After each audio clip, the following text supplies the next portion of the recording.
ನಮಸ್ಕಾರ ಸ್ನೇಹಿತರೆ, ಇಬ್ಬನಿ ನ್ಯೂಸ್ಗೆ ಸ್ವಾಗತ. ಕೂಡ್ಲಿಗಿಯಲ್ಲಿ ತಾಲೂಕು ಮಟ್ಟದ ತ್ರೈಮಾಸಿಕ ಕೆಡಿಪಿ ಸಭೆ. ಕೂಡ್ಲಿಗಿ ಪಟ್ಟಣದ ಪ್ರವಾಸಿ ಮಂದಿರದಲ್ಲಿ ನಡೆದ ತಾಲೂಕು ಮಟ್ಟದ ತ್ರೈಮಾಸಿಕ ಕೆಡಿಪಿ ಪ್ರಗತಿ ಪರಿಶೀಲನಾ ಸಭೆ ನಡೆಯಿತು. ಸಭೆಯಲ್ಲಿ ಕರ್ನಾಟಕ ರಾಜ್ಯ ರೈತ ಸಂಘದ ಜಿಲ್ಲಾ ಹಾಗೂ ತಾಲೂಕು ಘಟಕದ ಪದಾಧಿಕಾರಿಗಳು ಶಾಸಕ ಡಾ ಎನ್.ಟಿ. ಶ್ರೀನಿವಾಸ್ ಅವರನ್ನು ಭೇಟಿ ಮಾಡಿ ವಿವಿಧ ಇಲಾಖೆಗಳಲ್ಲಿ ರೈತರಿಗಾಗುತ್ತಿರುವ ಅನ್ಯಾಯಗಳನ್ನು, ಮಹತ್ವದ ಬೇಡಿಕೆಗಳ ಮನವಿ ಪತ್ರ ಸಲ್ಲಿಸಿದರು. ಈ ಸಂದರ್ಭದಲ್ಲಿ ಮಾತನಾಡಿದ ರೈತ ಮುಖಂಡರು, ರೈತರ ವಿವಿಧ ಬೇಡಿಕೆಗಳನ್ನು ಈಡೇರಿಸುವಂತೆ ಈ ಹಿಂದೆ ತಹಸೀಲ್ದಾರರಿಗೆ ಹಲವು ಬಾರಿ ಮನವಿ ಪತ್ರ ಸಲ್ಲಿಸಿದ್ದರೂ ಯಾವುದೇ ಪ್ರಯೋಜನವಾಗಿಲ್ಲ. ತಹಸೀಲ್ದಾರರು ರೈತರಿಗೆ ಸೂಕ್ತ ಸಹಕಾರ ನೀಡುತ್ತಿಲ್ಲ. ಇನ್ನು ಕೃಷಿ ಇಲಾಖೆಯ ಅಧಿಕಾರಿಗಳು ರೈತರಿಗೆ ಸಿಗುವ ಸೌಲಭ್ಯಗಳು ಹಾಗೂ ಅನುದಾನದ ಬಗ್ಗೆ ಸರಿಯಾದ ಮಾಹಿತಿ ನೀಡದೆ ವಂಚಿಸುತ್ತಿದ್ದಾರೆ ಎಂದು ಆರೋಪಿಸಿದರು.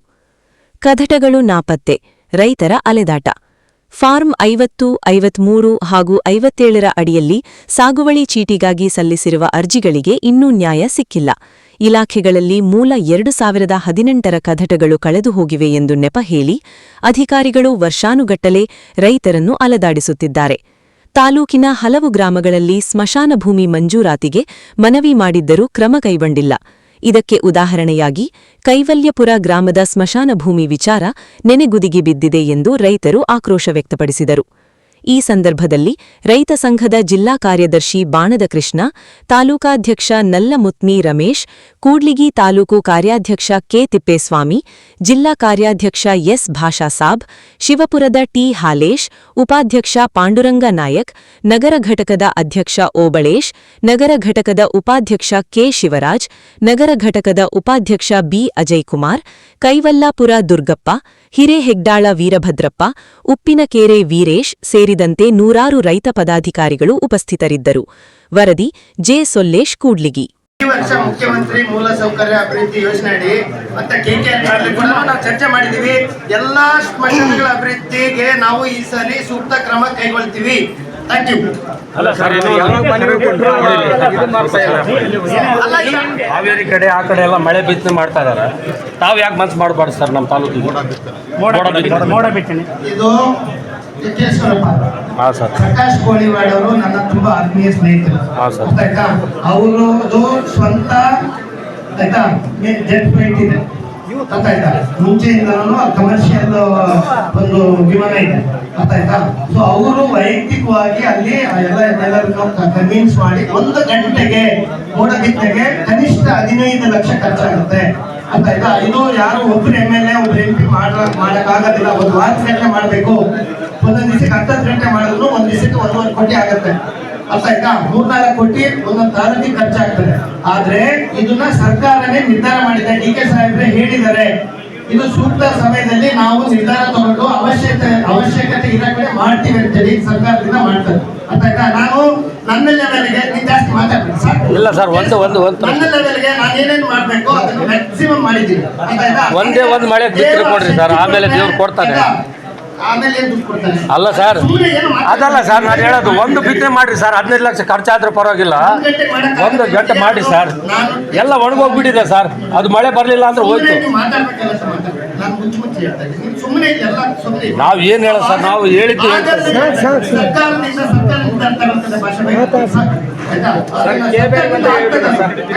ಕೇಂದ್ರಕ್ಕೆ ಒಂದು ಕಂಡೀಷನ್ ಆಗಿ ಹೇಳಿ ಸರ್.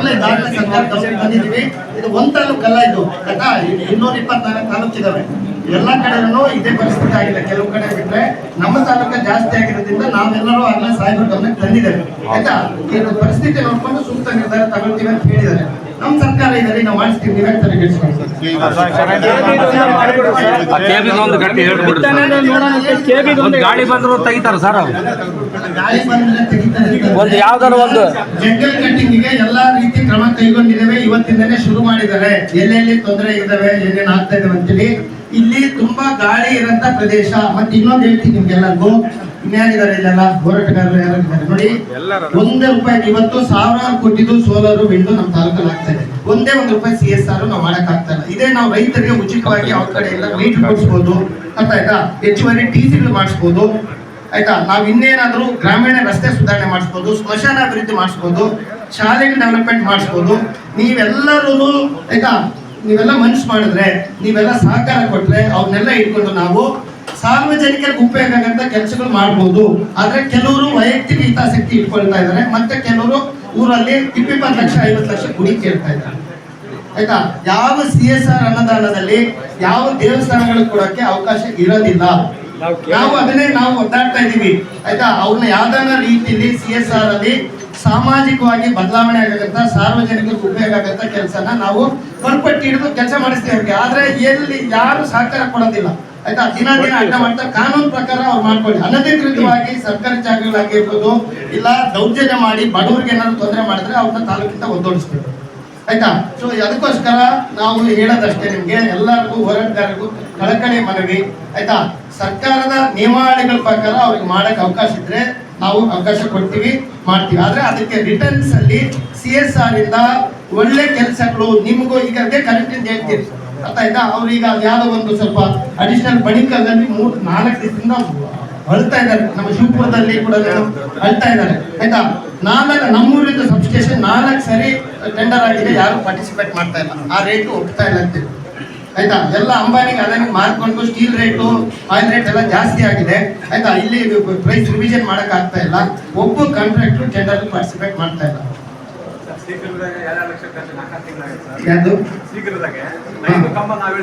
ಅದಕ್ಕೆ ಸೊ ಈ ವಿಷಯದಲ್ಲಿ ಸೋಲಾರ್ ವಿಷಯದಲ್ಲಿ ಎಲ್ಲರಿಗೂ ನಾನು ತುಂಬಾ ನನ್ನ ನಿಲುವನ್ನು ಸ್ಪಷ್ಟ ಮಾಡ್ತಾ ಇದ್ದೀನಿ. ಆಯ್ತಾ, ನಾವು ರೈತರನ್ನ ನಮ್ಮ ತಾಲೂಕಿನ ಬಲಿ ಕೊಟ್ಟು ಅವ್ರಿಗೆ ಯಾವುದೇ ರೀತಿ ಸಹಕಾರ ಕೊಡೋದಿಲ್ಲ. ಕಾನೂನಾತ್ಮಕವಾಗಿ ಮಾಡಕ್ಕೆ ಅವಕಾಶ ಇರುತ್ತೆ. ಕಾನೂನು ವಿರುದ್ಧವಾಗಿ ಇಲ್ಲ ಅನಧಿಕೃತವಾಗಿ ಮಾಡೋದಕ್ಕೆ ನಾವು ಏನು ಸೂಕ್ತ ಕಠಿಣ ಕ್ರಮ ಕಟ್ಕೊಳ್ತೀವಿ. ಆದ್ರೆ ಈ CSR ಅನ್ನೋದನ್ನ ರೈತರ ಉಪಯೋಗ ಅಂತದ್ದು ಸಾರ್ವಜನಿಕ ಉಪಯೋಗಕ್ಕೆ ನಿಮ್ಮ ಸಹಕಾರ ಬೇಕು. ಧನ್ಯವಾದಗಳು. ಕೂಡ್ಲಿಗಿ ಮಾನ್ಯ ಶಾಸಕರು ಡಾಕ್ಟರ್ NT ಶ್ರೀನಿವಾಸ್ ಕೂಡ್ಲಿಗಿ ವಿಧಾನಸಭಾ ಕ್ಷೇತ್ರ.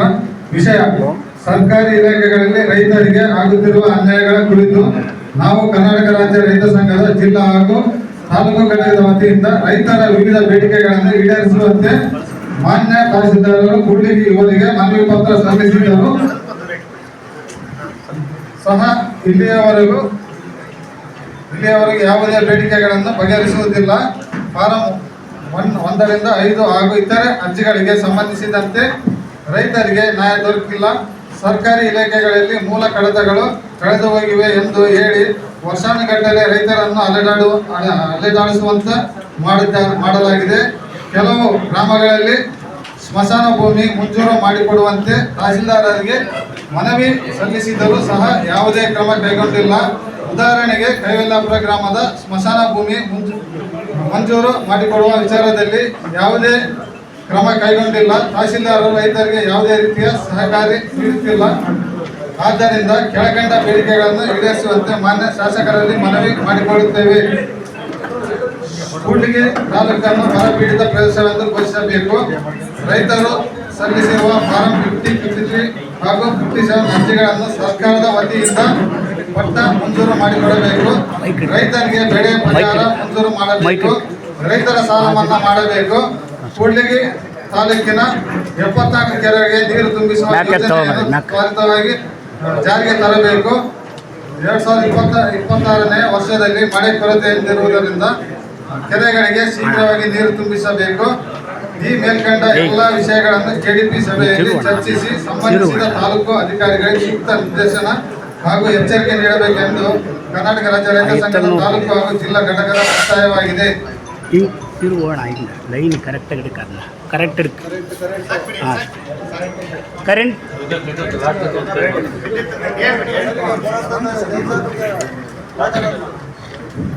ವಿದ್ಯುತ್ ಕೊರತೆ ಮನವಿ. ರೈತರು ಪಂಪ್ಸೆಟ್ಗಳಿಗೆ ಪ್ರತಿದಿನ 7 ಗಂಟೆ ಮಾಡುವಂತೆ ದಿನಾಂಕ 13/2/2026ರಂದು ಸಹಾಯಕ ಕಾರ್ಯನಿರ್ವಾಹಕ ಅಭಿಯಂತರರು ಕಾರ್ಯ ಮತ್ತು ಪಾಲನಾ ವಿಭಾಗ ಗುಲ್ಬರ್ಗ ಕಂಪನಿ ಕೂಡ್ಲಿಗಿ ಮನವಿ ಪತ್ರ ಸಲ್ಲಿಸಲಾಗಿತ್ತು. ಆದರೆ ಇಲ್ಲಿಯವರೆಗೆ 7 ಗಂಟೆಗಳ ವಿದ್ಯುತ್ ಪೂರೈಕೆ ಮಾಡಿಲ್ಲ. ಈ ವರ್ಷ ಮುಂಗಾರು ಮಳೆ ಕೈಗೆಟುಕುವುದರಿಂದ ರೈತರು ತೀವ್ರ ಸಂಕಷ್ಟದಲ್ಲಿದ್ದಾರೆ. ಒಂದೆಡೆ ಮಳೆ ಇಲ್ಲ, ಮತ್ತೊಂದೆಡೆ ಸಮರ್ಪಕ ವಿದ್ಯುತ್ ಇಲ್ಲ. ಕಾರಣ ತಾಲೂಕಿನ ರೈತರು ಬಹಳ ತೊಂದರೆ ಅನುಭವಿಸುತ್ತಿದ್ದಾರೆ ಮತ್ತು ಸಹಾಯಕ ಕಾರ್ಯನಿರ್ವಾಹಕರು, ಅಭಿಯಂತರರು, ಕಿರಿಯ ಅಭಿಯಂತರರು, ಲೈನ್ಮ್ಯಾನ್ಗಳು ಹಾಗೂ ರೈತರು ಹಾಗೂ ಸಾರ್ವಜನಿಕರು ನೀಡುತ್ತಿರುವ ಸಮಸ್ಯೆಗಳ ಮತ್ತು ಮನವಿಗಳಿಗೆ ಯಾವುದೇ ರೀತಿಯ ಪ್ರಕ್ರಿಯೆ ನೀಡಲಾಗುತ್ತಿಲ್ಲ. ಈ ಕುರಿತು ಮುಂದಿನ ಕೆಡಿಪಿ ಸಭೆಯಲ್ಲಿ ಸೂಕ್ತ ನಿರ್ಧಾರ ಕೈಗೊಂಡು ರೈತ ಸಮಸ್ಯೆಯನ್ನು ಪರಿಹರಿಸಬೇಕು. ಒಂದು ವೇಳೆ ಈ ಬೇಡಿಕೆಗಳನ್ನು ಈಡೇರಿಸಲು ಅಗತ್ಯ ಕ್ರಮ ಕೈಗೊಳ್ಳದಿದ್ದರೆ ಮುಂದಿನ ಕೆಡಿಪಿ ಸಭೆಯಲ್ಲಿ ಕರ್ನಾಟಕ ರಾಜ್ಯ ರೈತ ಸಂಘ ವತಿಯಿಂದ ಹೋರಾಟ ನಡೆಸಲಾಗುವುದು ಎಂದು ಈ ಮೂಲಕ ತಿಳಿಸಲಾಗುತ್ತದೆ. ಧನ್ಯವಾದಗಳು.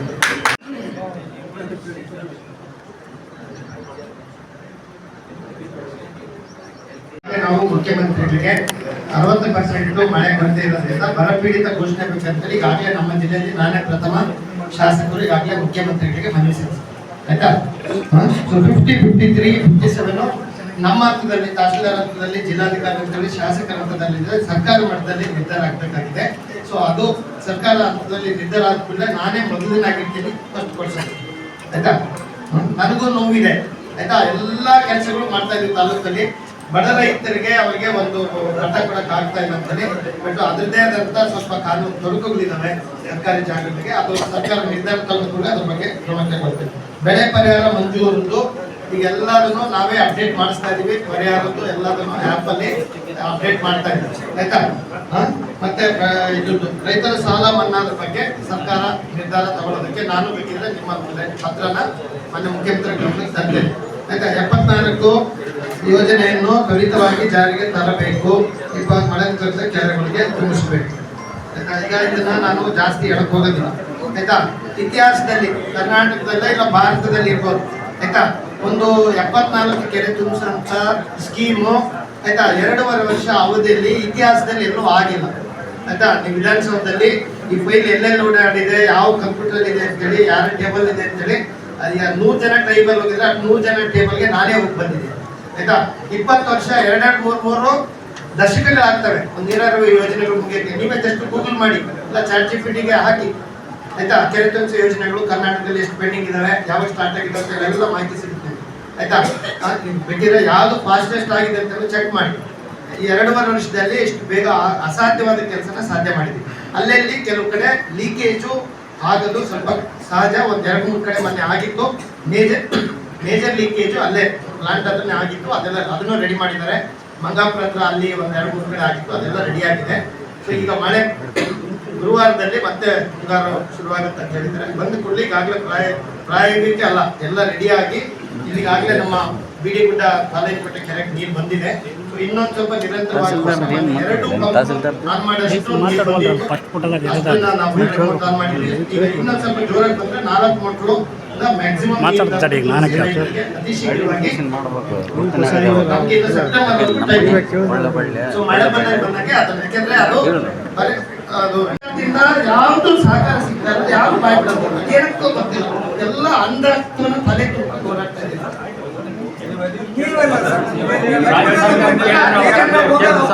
ಯಾವ್ದು ಸಹಕಾರ ಯಾವ್ದು ಸಿಗ್ತಾ ಇಲ್ಲ ಅಂತ ಆಯ್ತಾ? ನೀವ್ ಯಾರು ಅದ್ರ ಬಗ್ಗೆ ಚಕಾರ ಇರ್ತದೆ. ಸಿಗ್ತೀವಿ ಬಂದು ಆಗ್ಲಲ್ಲ ಯಾಕೆಂದ್ರೆ ತುಂಬಾ ಎಲ್ಲಾ ವಿಷಯದಲ್ಲೂ ರಾಜ್ಯ ಸರ್ಕಾರಕ್ಕೆ ತುಂಬಾ ಅನ್ಯಾಯ ಆಗ್ತಾ ಇದೆ ಅಂತ ಆಯ್ತಾ? ಇದೆಲ್ಲ ನೀವು ಮುಂದೆ ನಾವು ಯಾಕಂದ್ರೆ ಕನೆಕ್ಟಿಂಗ್ ಹೇಳ್ತಾ ಇದೀವಿ, ಬೇರೆ ಬೇರೆ ವಿಷಯಗಳು ಎಲ್ಲ ಕಡೆ ನಮಗೆ ಭದ್ರಾ ಮೇಲ್ದಂಡನೆ ಯೋಜನೆ ಆಗಿರ್ಬೋದು. ಈ KGF ಯಾವ ಊರಲ್ಲಿ ಹೋಗೋದು ಬೆಳಗ್ಗೆ ಅದೇ ಫೋನ್ ಮಾಡಿದ್ರು. ಎಲ್ಲ ತುಂಬಾ ಜನ ಲೀಡರ್ಸ್ ಫೋನ್ ಮಾಡಿದ್ರು. ಗುಡೆಕೊಟ್ಟೆಯಿಂದ ಸಕಾಲದಲ್ಲಿ ತುಂಬಾ ಜನ ಮಾಡ್ತಾರೆ. KGF ಮುಚ್ಚಿಲ್ಲ, ಆಟ ಮಾಡ್ತಾಗಿತ್ತು, ಎಲ್ಲ ಕಾಂಟ್ರಾಕ್ಟರ್ ಬಿಟ್ಟು ಹೋಗಿದೆ. ಆಯ್ತಾ? ಬಿಲ್ಗಳು ಆಗ್ತಾ ಇಲ್ಲ. 15,000 ಕೋಟಿ ಪೆಂಡಿಂಗ್ ಇದೆ. ₹1 ಇಷ್ಟುವರೆಗೂ ಅನುದಾನ ಬಿಡುಗಡೆ ಮಾಡಿದ್ದಾರೆ. ಈಗ ನೋಡಿ ಅಲ್ಲಿ ಕೇಳಿ, ಒಂದೊಂದು ಸೆಕ್ಷನ್ ಅಲ್ಲಿ 3,000 ಅನಧಿಕೃತ ಸಂಪರ್ಕಗಳಿದ್ದಾವೆ. ಒಂದೊಂದು ಸೆಕ್ಷನ್ ನಲ್ಲಿ ಮಡಿಕಲ್ ಸೆಕ್ಷನ್, ಚಿಚ್ಚೋಗಳಿ, ಗುಡೆಕೊಟ್ಟೆಯಲ್ಲಿ 3,000ದಿಂದ 4,000 ಅನಧಿಕೃತ ವಿದ್ಯುತ್ ಸಂಪರ್ಕಗಳಿದ್ದಾವೆ.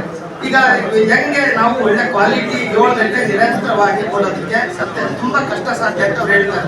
ಅದಕ್ಕೋಸ್ಕರ ನಿಮ್ಮ ಮುಖಾಂತರ ಎಲ್ಲ ರೈತರಿಗೆ ಮನವಿ, ನೀವೆಲ್ಲ ಮೀಟರ್ ತಗೊಳ್ಬೇಕು. ಆಯ್ತಾ? ಕರೆಂಟ್ ಉಚಿತವಾಗಿ ಸಿಗ್ತಾ ಇದೆ ಎಲ್ಲ ಮನೆಗಳಿಗೆ, ಸಬ್ಸಿಡಿ ಸಿಗ್ತಾ ಇದೆ ಬೋರ್ಗಳಿಗೆ. ಆಯ್ತಾ? ಅದು ಮೀರಿ ನಾವು ಸುಮಾರು 100ಕ್ಕೂ ಹೆಚ್ಚು ಹೊಸ ಟ್ರಾನ್ಸ್ಫಾರ್ಮರ್ ಹಾಕಿದ್ದೀವಿ. ಬಹಳ ಇದೆ ಹೊಂದಾಣಿಕೆ. ಬೆಳಗ್ಗೆ ಕಾಯ್ತಾ ಇದ್ದಾರೆ.